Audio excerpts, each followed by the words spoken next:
Mr. Speaker, I just read in a report from His Excellency the President, and I'm quoting him from the social media. That's true. That those who don't share his view on the cathedral are Sanballat and Tobias. But Mr. Speaker, just like Sanballat and Tobias, in the days of Nehemiah, there are some who do not share my view on the building of the National Cathedral. I respect their right to differ, but I'm confident in my decision by the vast numbers of enthusiastic supporters of this project whose spiritual dimension is limitless. Upon completion, God has let me return here to Jerusalem, just as he has let your tribes return.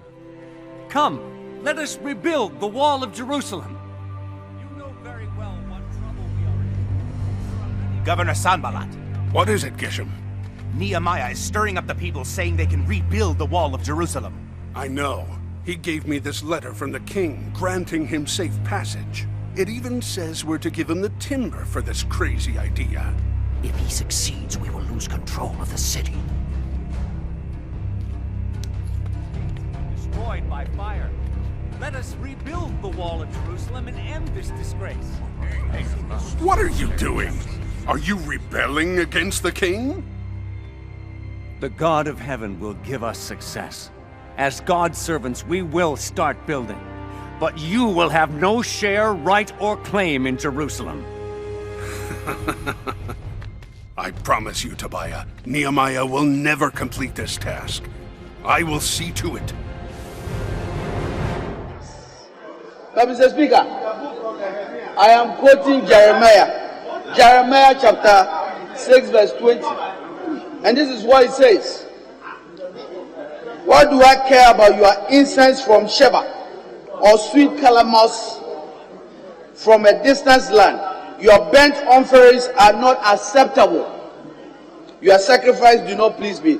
In other words, we cannot take money for the suffering poor in this time of austerity to build a 3,447 billion Ghana city. Mr. Speaker, so in the view of our committee, the Joint Committee of Trade, Industry and Tourism, Sports and Culture, having carefully examined the 2023 budget of the Ministry of Tourism and Culture, is of the view that there are more issues more critical than the building of a cathedral. Accordingly, by a majority decision, the committee recommends as follows: that the 80 million earmark for the construction of the cathedral be excluded from the allocation made to the Ministry of Tourism, Arts and Culture. And Mr. Speaker, that the House should adopt the committee's report and approve an amount of 180 million, that is subtracting the 80 million from the 260 million, which was originally presented. So the amount that we'll be approving, Mr. Speaker, will be 180,948,961 Ghana cedi. Mr. Speaker, this was the recommendation of the majority. Mr. Speaker, I thank you.